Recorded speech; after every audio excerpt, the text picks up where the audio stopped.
अब यंत्र कला विषय शिल्प कर्म को अगले मंत्रों में कहते हैं। भावार्थ इस मंत्र में वाचक् लुप्तोपमा अलंकार है। हे मनुष्यों, जो अग्नि और जल का संयोग कर शब्द का और भाप से यंत्र कलाओं को ताड़ित करके वाहनादिकों को चलावें, तो आप अपने को और अपने मित्रों को धन से युक्त करके दुखों के पार जावें और अन्यों को भी पार करें। भावार्थ हे ऐश्वर्य की इच्छा रखने वाले पुरुष, जो जन अग्नि आदि पदार्थों की विद्या से विचित्र आश्चर्यजनक वाहन आदि कार्यों की सिद्धि कर सकते हैं, उनके साथ मित्रता करके और उनसे विद्या को प्राप्त हो अभिष्ट कार्यों की सिद्धि करते हुए आप अत्यंत ऐश्वर्य को प्राप्त होवें। भावार्थ इस मंत्र में वाचक् लुप्तोपमा अलंकार है। जो मनुष्य कला कौशल से वाहनों के यंत्रों को रच के जल और अग्नि के अत्यंत योग से चक्रों को उत्तम प्रकार चलाए कार्यों को सिद्ध करें, तो जैसे सूर्य और पवन मेघ को, वैसे बहुत भार युक्त वाहनों को अंतरिक्ष जल और स्थल में पहुंचाने को समर्थ होवे। भावार्थ जो जन विद्या की प्राप्ति तथा विद्या देने के लिए संपूर्ण जनों के साथ मित्रता करके मिलें, वे संपूर्ण विद्या प्राप्त होने को समर्थ होवें। भावार्थ हे विद्वान जनों, जो जन विद्या सत्य आचरण तथा परोपकार की और अधर्म आचरण की त्याग की कामना करके सबके उपकार की इच्छा करें, वे धन्यवाद युक्त होवें और हम लोग भी ऐसे होवें, ऐसी इच्छा करें। इस सुक्त में इंद्र, विद्वान और शिल्प विद्या के गुण वर्णन करने से इस सुक्त के अर्थ की इससे पूर्व सुक्त के अर्थ के साथ संगति जाननी चाहिए। यह 31वां सुक्त और 31वां वर्ग समाप्त हुआ। अब 12 ऋचा वाले 32वें सुक्त का आरंभ है।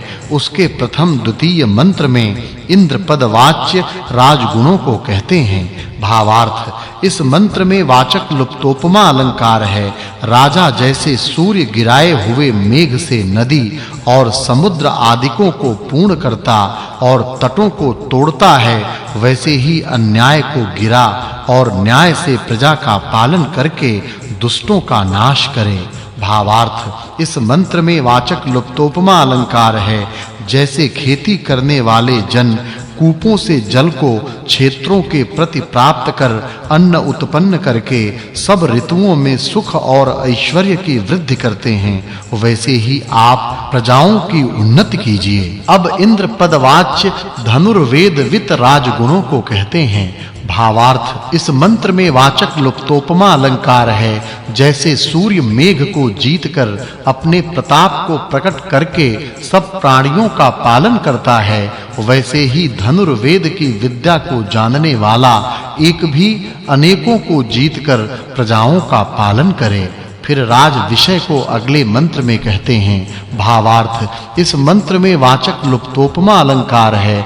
हे राजन, जैसे सूर्य अति विस्तार युक्त मेघ का नाश कर भूमि में गिरा के जगत की रक्षा करता है, वैसे ही अति प्रबल भी शत्रुओं का नाश कर नीचे गिरा के न्याय के प्रजाओं का पालन कीजिए। अब शिल्प विद्या के जानने वाले विद्वान के गुणों को कहते हैं। भावार्थ जो पदार्थों के गुप्त स्वरूपों को जान के बुद्धि से शिल्प विद्या की वृद्धि करते हैं, वे उत्तम राज्य और ऐश्वर्य युक्त होते हैं। फिर राज विषय को अगले मंत्रों में कहते हैं। भावार्थ इस मंत्र में उपमा अलंकार है। जैसे सूर्य मेघ का नाश करता है, अंधकार का निवारण करके, वैसे ही राजा को चाहिए कि दुष्टों का नाश और श्रेष्ठों का पालन करें। भावार्थ हे राजा आदि जनों, आप लोग सूर्य सदृश वर्ताव करके राज्य की अधम दशा का निवारण करें। फिर विद्य दिशय को अगले मंत्र में कहते हैं। भावार्थ इस मंत्र में वाचक् लुप्तोपमा अलंकार है। हे मनुष्यों, जैसे बिजली मेघ को भूमि में गिराती है, वैसे आप दुष्टों को नीच दशा को प्राप्त कराइए। भावार्थ हे मनुष्यों, जो दो प्रकार का अग्नि, एक तो प्रसिद्ध सूर्य पृथ्वी में प्रसिद्ध रूप और दूसरा गुप्त बिजली रूप, ये ही दोनों सब जगत को धारण करके चलाते हैं। फिर विद्वद्विषय को अगले मंत्रों में कहते हैं। भावार्थ, जैसे ब्रह्मचर्य को धारण की हुई ब्रह्मचारिणी कन्या पूर्ण 24 वर्ष की अवस्था से युक्त हुई, पति की कामना करती हुई, गुण कर्म और स्वभाव के सदृश और प्रिय स्वामी का ग्रहण करती है, वैसे ही बिजली आदि रूप अग्नि संपूर्ण संसार को धारण करता है। और जैसे गुणवान जनों को मनुष्य नमते हैं, वैसे ही उत्तम लक्षणों से युक्त स्त्री पुरुषों को संपूर्ण जन नमते हैं। भावार्थ, ब्रह्मचर्य को वेदोक्त समयानुसार धारण की हुई कन्या प्रसिद्ध, जिसका यश ऐसे श्रेष्ठ पुरुष उत्तम स्वभाव वाले और उत्तम गुण और रूप से युक्त प्रीति करने वाले स्वामी के अर्थात पति के ग्रहण करने की इच्छा करे, वैसे ही ब्रह्मचारी भी अपने सदृश ही जो ब्रह्मचारिणी स्त्री का ग्रहण करे। फिर विद्वद्विषय को अगले मंत्र में कहते हैं। भावार्थ, स्त्री ऋतु के मध्य में जाने की कामना वाला है वीर्य, जिसका ऐसे ऊर्ध्वरेत अर्थात वीर्य को वृथा न छोड़ने वाले ब्रह्मचर्य को धारण किए हुए उत्तम स्वभाव वाले और विद्या युक्त उत्तम यश वाले जन को पतिपनि के लिए स्वीकार करे, उसके साथ यथावत वर्ताव करके पूर्ण मनोरथ करने वाली और सौभाग्य से युक्त होवे। इस सूक्त में इंद्र और विद्वान के गुण वर्णन करने से इस सूक्त के अर्थ की पूर्व सूक्त के अर्थ के साथ संगति जाननी चाहिए। इस अध्याय में अग्नि, विद्वान और इंद्रादिकों के गुणों का वर्णन होने से इस अध्याय में कहे हुए अर्थों की पहले अध्याय में कहे हुए अर्थों के साथ संगति है, ऐसा जानना चाहिए। यह 32वां सूक्त, 33वां वर्ग, चौथे अष्टक में प्रथम अध्याय और पंचम मंडल में द्वितीय अनुवाक समाप्त हुआ। अथ द्वितीयोऽध्यायः। ओम विश्वानि देव सवितर दुरितानि परासुव यद्भद्रं तन्न आसुव। अब दूसरे अध्याय का प्रारंभ है तथा 10 ऋचा वाले 33वें सूक्त का प्रारंभ है। उसके प्रथम मंत्र से इंद्र के गुण को कहते हैं। भावार्थ, इस मंत्र में उपमा अलंकार है।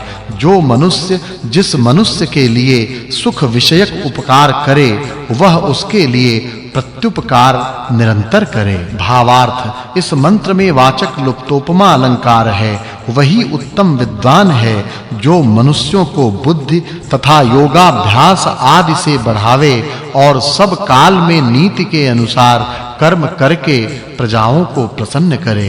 भावार्थ, हे ऐश्वर्य से युक्त जो अयोग्य व्यवहार वाले होवें, तो हम लोगों के और आपके दूर बसें और आप वाहनों के चलाने की विद्या को विशेष करके जाने, तो युद्ध में भी सामर्थ्य को प्राप्त होवें। फिर इंद्र के गुणों को अगले मंत्रों में कहते हैं।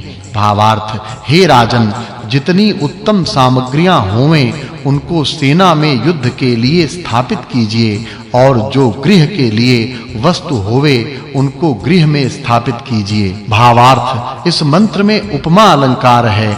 हे राजन, जब हम लोग आपके और आप हम लोगों के मित्र होवें, तभी हम लोगों का ऐश्वर्य बढ़े, और जैसे ऐश्वर्य सबका प्रिय है, वैसे ही धर्म प्रिय सदा रक्षा करने योग्य है। भावार्थ, हे मनुष्यों, आप लोग विद्वानों के प्रति पूछने योग्य प्रश्नों को कर बल को बढ़ाए और ऐश्वर्य की वृद्धि करके उत्तम मार्ग में दान देकर प्रशंसित विद्या और आचरण युक्त होवें। भावार्थ, हे राजन, आप शूरवीर विद्वान शिल्पी जनों की रक्षा कर प्रजाओं का निरंतर पालन करके संग्राम में शत्रुओं को जीतकर प्राप्त होइए। अब विद्वद्विषय को अगले मंत्र में कहते हैं। भावार्थ, जो सत्य धारण करने वाले और सत्पुरुष जिनके मित्र ऐसे जन बुद्धि को बढ़ाते हुए दुष्टों का निवारण करते हैं, उनके साथ मैं मेल करता हूँ।